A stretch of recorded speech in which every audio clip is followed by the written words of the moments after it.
دیکھیں، ایک ہے کہ انسان 7 کورس ڈنر کھائے اور ایک ہے کہ روٹی سالن کھا لے، تو پیٹ تو دونوں صورتوں میں بھر جائے گا، وقت تو دونوں صورتوں میں گزر جائے گا، وقت میں تو کمی نہیں ہے، لیکن لذتوں کا مسئلہ ہے۔ آپ دیکھیں یہ چھوٹے چھوٹے گھروں میں جو لوگ رہتے ہیں زندگی ان کی بھی گزر جاتی ہے، اور $1 ملین کے گھروں میں جو رہتے ہیں زندگی ان کی بھی گزر جاتی ہے، تو وقت تو گزر رہا ہے نا۔ نبی علیہ السلام نے ارشاد فرمایا، ان فقراء المؤمنین يدخلون الجنۃ قبل اغنیائہم بنصف یوم 500 عام، کہ قیامت کے دن جو غریب لوگ ہوں گے وہ امیر لوگوں سے 500 سال پہلے جنت میں داخل ہو جائیں گے۔ امیر لوگ 500 سال بعد میں جنت میں جائیں گے، وہ 500 سال پہلے جنت بھیج دیے جائیں گے۔ کیا نفع کا سودا ہے۔ تو انسان اپنے مقصد کو نہ بھولے۔ اللہ رب العزت نے اگر فراخ رزق دیا ہے تو بھلے نرم بستر پہ سوئیں، مگر رات کو اٹھ کے تہجد پڑھنا نہ بھولیں۔ حدیث پاک میں ہے کتنے لوگ ہوں گے جو دنیا میں نرم بستر پر سوئیں گے اور اللہ تعالیٰ انہیں جنت کے اعلیٰ درجات عطا فرما دیں گے۔ مقصد کو نہ بھولیں۔ اگر مقصد کو بھول گئے تو ہم دھوکے میں پڑ گئے، اور یہ دنیا کی زندگی دھوکے کی زندگی ہے۔ نبی علیہ السلام نے فرمایا، مجھے اس دنیا سے کیا سروکار، میری مثال تو اس سوار کی مانند ہے جو راستہ چلتے ہوئے ایک درخت کے نیچے تھوڑی دیر ٹھہرا، آرام کیا اور پھر وہاں سے چلا گیا۔ تو جس طرح درخت کے نیچے ایک آدمی تھوڑی دیر ٹھہرتا ہے اور چلا جاتا ہے، ہماری دنیا کی زندگی کی یہی مثال ہے۔ ہم یہاں آئے ہیں، تھوڑی دیر زندگی گزاریں گے پھر چلے جائیں گے۔ زندگی انسان کی ہے مانند مرغے بے نوا، زندگی انسان کی ہے مانند مرغے بے نوا، شاخ پر کچھ دیر بیٹھا چہچہایا اڑ گیا۔ پرندہ آتا ہے کسی درخت کی ٹہنی پہ بیٹھ کے تھوڑی دیر چہچہاتا ہے پھر چلا جاتا ہے۔ وہی حال ہمارا ہے کہ ہم آئے ہیں اور دنیا میں اپنی زندگی کا کچھ وقت گزاریں گے پھر دنیا سے چلے جائیں گے۔ تو مقصد کو نہ بھولیں کہ مقصد ہمارا جانا ہے۔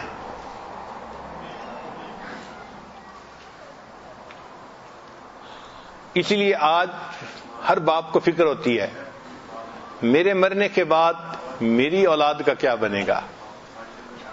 بھئی یہ غم مت کرو، رزق اللہ نے دینا ہے، اللہ ان کو رزق پہنچائیں گے۔ تو یہ فکر نہیں ہے کہ میرے بعد میری اولاد کا کیا بنے گا، فکر یہ کرنی چاہیے اولاد کے مرنے کے بعد ان کا کیا بنے گا۔ یہ کبھی سوچا کہ میری اولاد مرے گی تو پھر ان کا کیا بنے گا؟ وہ ہماری سوچ ہی نہیں ہوتی، اس لیے کہ مقصد جو یاد نہیں ہوتا۔ ایک ہی کام سب کو کرنا ہے، ایک ہی کام سب کو کرنا ہے، یعنی جینا ہے اور مرنا ہے۔ رہ گئی بات رنج و راحت کی، یہ فقط وقت کا گزرنا ہے۔ میرا وقت خوشی میں گزر گیا اور میرا وقت غم میں گزر گیا، وقت تو گزر ہی جاتا ہے نا۔ تو جب وقت نے گزرنا ہی ہے تو کیوں نہ ہم اس وقت کو اپنے مقصد کے تحت گزاریں۔ اسی لیے آج ایک دھوکہ یہ بھی ہے کہ انسان خواہشات کی تکمیل کو کامیابی سمجھتا ہے۔ کوئی بھی خواہش پوری ہو گئی سمجھتا ہے میں بڑا کامیاب۔ خواہشات کی تکمیل کامیابی نہیں ہے، مقصد کی تکمیل کامیابی ہے۔ قرآن مجید کی طرف توجہ کیجئے کہ اللہ رب العزت نے کس چیز کو کامیابی فرمایا۔ ایک جگہ فرمایا فمن زحزح عن النار وادخل الجنۃ فقد فاز، جو بندہ جہنم کی آگ سے بچ گیا اور جنت میں داخل ہو گیا وہ کامیاب ہو گیا۔ تو کامیابی تو جنت میں جانا ہے، جہنم سے بچنا ہے، یہ کامیابی ہے۔ ایک جگہ فرمایا وَمَن يُطِعِ اللَّهَ وَرَسُولَهُ فَقَدْ فَازَ فَوْزًا عَظِيمًا، جس نے اللہ اور اس کے رسول صلی اللہ علیہ وسلم کی اطاعت کی وہ فلاح پا گیا، وہ کامیاب ہو گیا۔ پھر جس بندے سے اللہ تعالیٰ راضی ہو گئے وہ کامیاب ہو گیا. فرمایا رضی اللہ عنہم ورضوا عنہ ذالک الفوز العظیم. یہ ہے اصل کامیابی. جس آدمی کو تقوی کی زندگی نصیب ہو جائے یہ ہے کامیاب انسان. فرمایا ان للمتقین مفازا.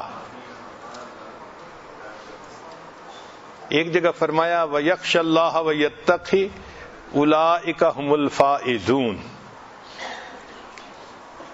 جس بندے کو اللہ نے ایمان مضبوط عطا فرما دیا وہ ہے کامیاب. قد افلح المؤمنون. فلاح پا گئے وہ لوگ جو ایمان والے ہیں. اس لیے جس بندے کا اندر من صاف ہو گیا، ستھرا ہو گیا، یہ ہے کامیاب انسان. قد افلح من تزکا. تحقیق فلاح پا گیا جو ستھرا جو جس نے اپنے آپ کو ستھرا کر لیا. اس لیے فرمایا کہ کثرت کے ذکر کرنے والا وہ فلاح پانے والا ہے. وَاذْكُرُوا اللَّهَ كَثِيرًا لَعَلَّكُمْ تُفْلِحُونَ. تم اللہ کا ذکر کثرت سے کرو تاکہ تم کامیاب ہو جاؤ. جو آدمی سچی توبہ کر لیتا ہے وہ ہے فلاح پانے والا. وَتُوبُوا إِلَى اللَّهِ جَمِيعًا أَيُّهَا الْمُؤْمِنُونَ لَعَلَّكُمْ تُفْلِحُونَ. جس کو نیکی کی توفیق مل گئی وَافْعَلُوا الْخَيْرَ لَعَلَّكُمْ تُفْلِحُونَ. جو شخص اللہ کے گروہ میں شامل ہو گیا یعنی نیکوں میں شامل ہو گیا، فرمایا ان حزب اللہ هم المفلحون. اللہ کا گروہ ہی ہے کامیاب ہونے والا. جس نے قرآن مجید کو پڑھا اور اس کی تعلیمات پر عمل کیا یہ ہے کامیاب ہونے والا. واتبعوا النور الذی انزل معہ اولئک هم المفلحون. چنانچہ یہ وہ اعمال ہیں جن کو کرنے والے کامیاب، اور کچھ کام ایسے ہیں جن کو کرنے والے ناکام. وہ بھی ساتھ ساتھ سن لیں. فرمایا انہ لا یفلح الظالمون. جو ظالم ہیں وہ فلاح نہیں پائیں گے. ولا یفلح الساحرون. جو ساحر ہیں وہ فلاح نہیں پائیں گے. انہ لا یفلح الکافرون. کافر فلاح نہیں پائیں گے. انہ لا یفلح المجرمون. قرآن مجید میں ہے کہ مجرم فلاح نہیں پائیں گے جو گناہ کریں گے. تو معلوم ہوا کہ ہمیں کفر سے، ظلم سے اور جرم سے اپنے آپ کو بچانا ہے، اور جو اوپر اعمال بتائے گئے ہیں ان کے مطابق زندگی گزارنی ہے تاکہ ہم کامیاب ہونے والے بن جائیں. میری فریاد سن لے میرے مولا،